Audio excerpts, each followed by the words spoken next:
Baik, Assalamualaikum warahmatullahi wabarakatuh. Izin memperkenalkan diri, nama saya Embu Banjarkusuma, NPM 1817051048, kelas B, jurusan Ilmu Komputer Universitas Lampung. Di sini saya akan menjelaskan salah satu materi dari pendidikan Pancasila, yaitu Pancasila sebagai sistem filsafat. Di sini ada 5 poin yang akan saya jelaskan satu persatu, mulai dari konsep, dasar, sumber, argumen, serta yang terakhir yaitu urgensi.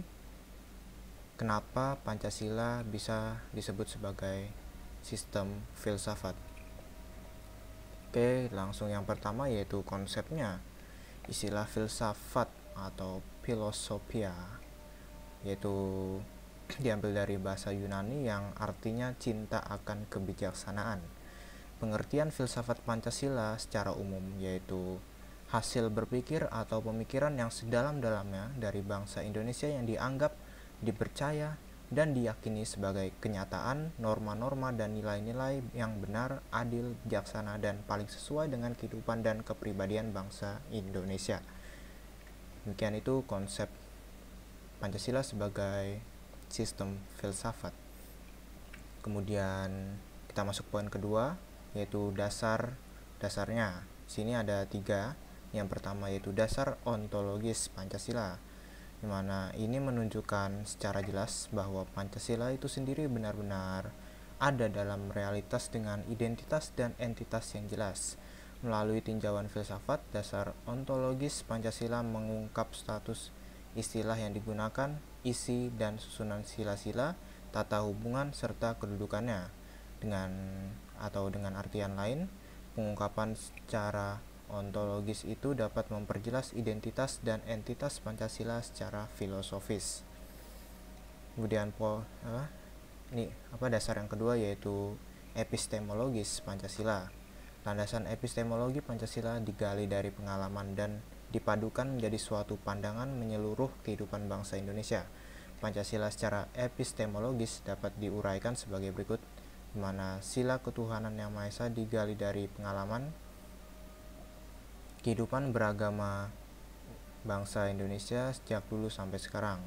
Kemudian sila kemanusiaan yang adil dan beradab digali dari pengalaman atas kesadaran masyarakat yang ditindas oleh penjajahan selama berabad-abad.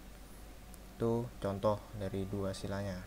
Kemudian yang ketiga yaitu dasar aksiologis.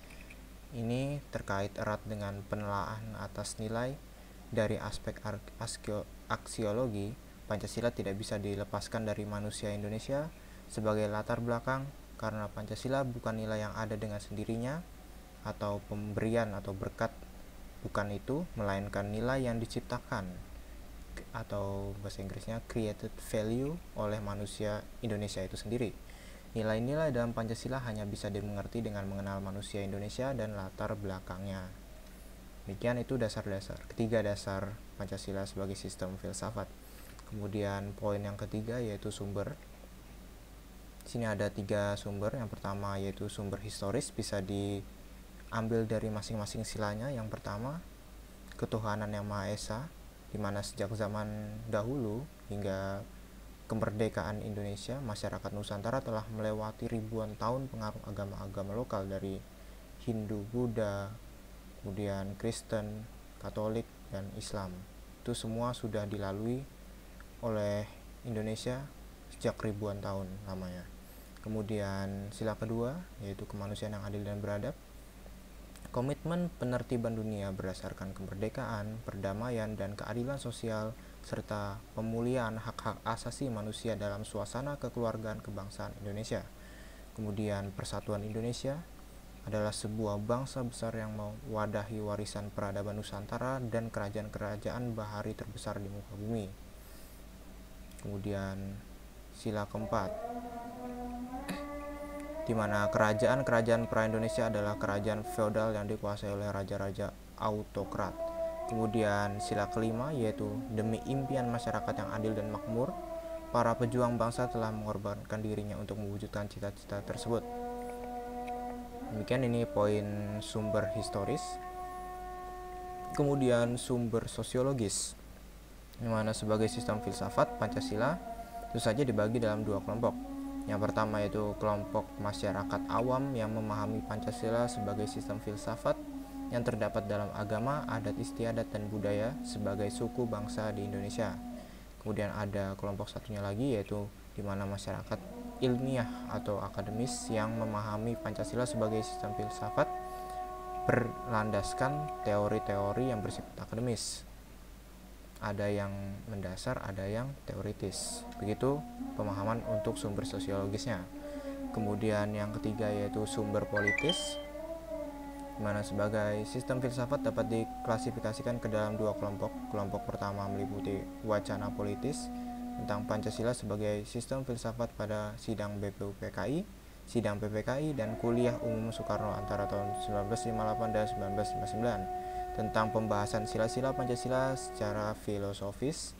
Kelompok kedua yaitu mencakup berbagai argumen politis tentang Pancasila sebagai sistem filsafat yang disuarakan kembali di era reformasi dalam pidato politik Habibie tanggal 1 Juni 2011. Kemudian kita lanjut ke poin keempat yaitu argumen Pancasila sebagai sistem filsafat. Di sini ada yang pertama yaitu dinamika Pancasila sebagai sistem filsafat.